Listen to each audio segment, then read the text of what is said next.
Level 1, the curious newcomer. You buy a book at a gas station. 72 hours, how to survive when everything fails. The cover shows a family with a backpack. You buy it because the power went out for 4 days last winter and you ate cereal with warm tap water. You don't tell anyone. You read it in 2 nights. Some of it's obvious. Store water, keep a flashlight, have a first aid kit. You already have a flashlight, so you feel slightly ahead. You go to the hardware store and spend $47 on batteries, a hand crank radio, and a waterproof lighter. They go in a kitchen drawer. You feel prepared. You are not prepared. You're standing at the edge of a very deep hole, looking down, thinking it doesn't look that deep. A storm takes out power for 6 days the following March. You eat everything in the fridge in the first 2 days before it spoils. The batteries work. The flashlight helps you find them. That night, by candlelight, you write a list of everything you needed and didn't have. It's long. You start reading online. Forums with names like Survival Ready and Prepper Network, full of people who have been thinking about collapse longer than you've been alive. They talk about water filtration, food rotation, communication grids, and government overreach in the same breath. Some of it sounds rational. Some of it sounds unhinged. You slowly learn to tell the difference. Mostly. Level 2, the stockpiler. You convert a closet. Your partner is skeptical but tolerant. You put in steel shelving and start filling it with canned goods organized by caloric density. You learn what caloric density means. Beans, rice, lentils, canned meat, freeze-dried vegetables that cost more than fresh ones. An adult needs roughly 2,000 calories a day. You do the math on feeding a family of 3 and the number is embarrassingly small. You buy more. 90-day supply. Then 180. Everything labeled with acquisition dates and rotation schedules, worked on a FIFO basis, first in, first out. The closet stops looking like a closet and starts looking like a small grocery operation. Your first water filtration system is not a countertop pitcher with a carbon filter. It's a gravity-fed ceramic unit rated for bacteria and parasites. You test it with tap water, then with water from a puddle in the backyard. It tastes like nothing. That's the point. Your partner stops being skeptical the summer a water main bursts 3 blocks over and the city issues a boil advisory for 11 days. You pull out the stored water without making a thing of it. You just hand her a glass. She drinks it. A moment passes. Then she asks how much you have. 280 gallons. She asks what else you've been working on. You show her the closet.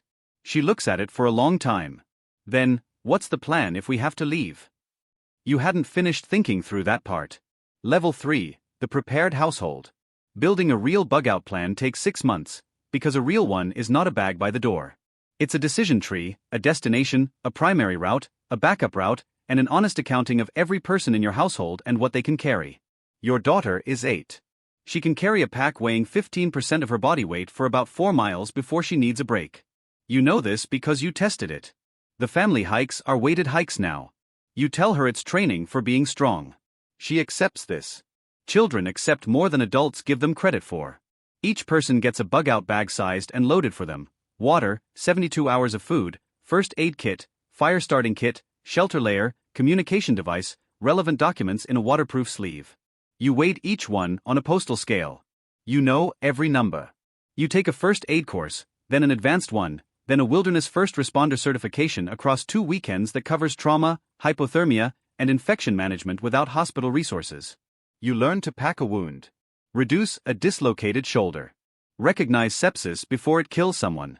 The instructor is a former wildfire medic who has a way of explaining fear as a physiological event you can manage with procedure. That idea stays with you. A hand pump goes on the well. You learn to confood properly, the actual science of pH, botulism vectors, pressure versus water bath methods. A secondary water storage system goes in the basement. The neighbors ask what you're doing back there. You say renovating. You are not renovating. Level 4, the community builder. You find your neighbors. Not all of them. A few.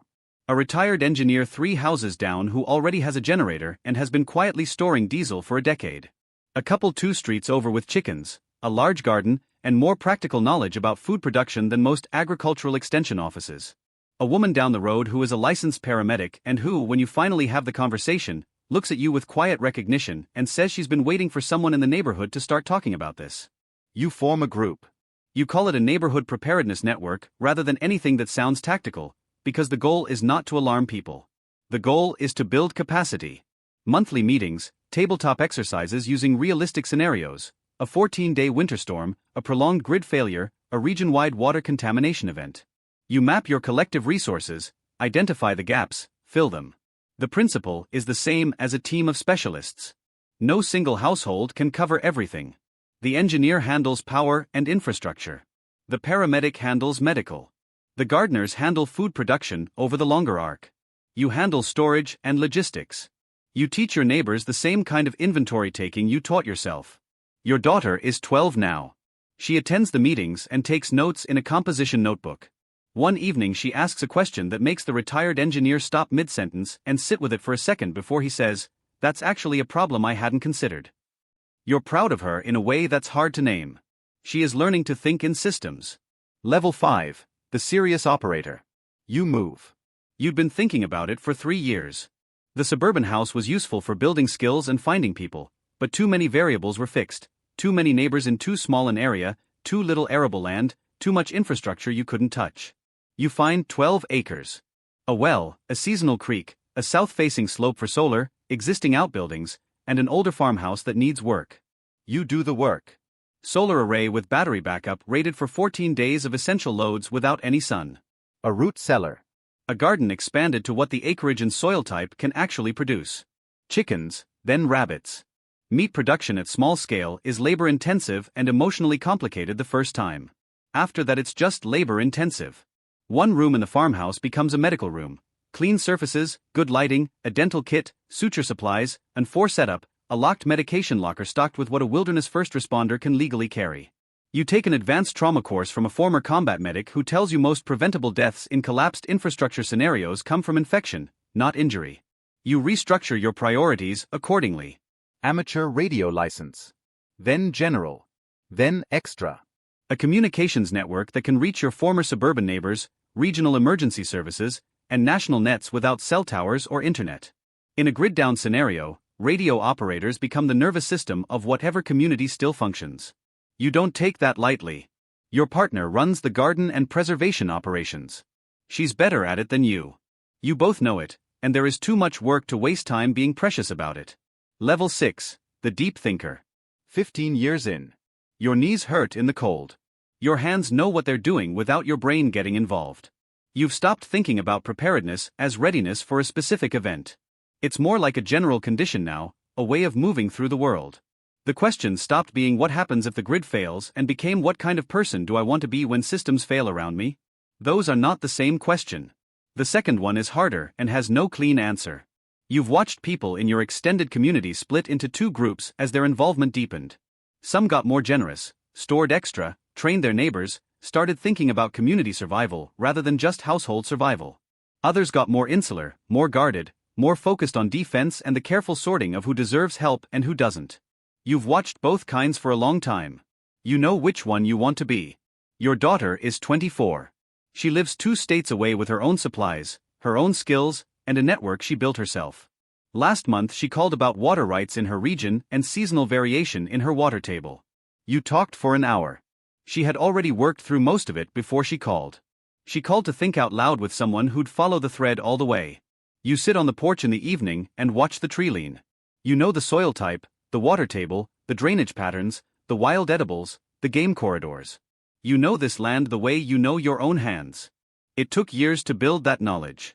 No one can sell it to you and no one can rush it. Level 7, the one who understands the real cost. You lost someone this year. Not to a disaster. To time.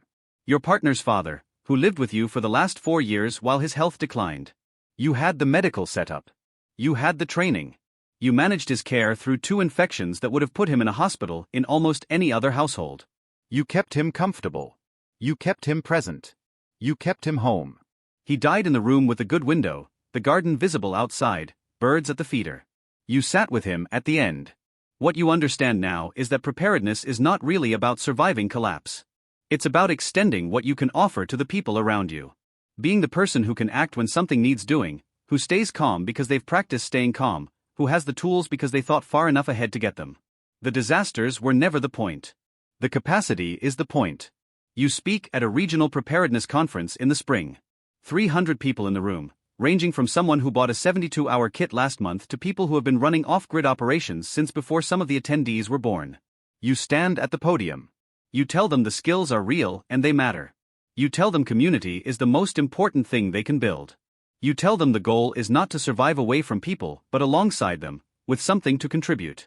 And you tell them it will take longer than they expect and cost more than they budgeted and teach them things about themselves they hadn't planned on learning. Some of them take notes. Some look a little overwhelmed. Some look like they already know. Somewhere right now, someone is walking out of a hardware store with a flashlight and a hand crank radio. 4 dark days, and they're not doing that again. They think they know what they've started. They don't, not yet. They'll spend the next decade finding out that resilience isn't a product. It's a habit, built from small decisions made consistently, over years, until it becomes the kind of thing that can't be taken away. The work continues. It always continues.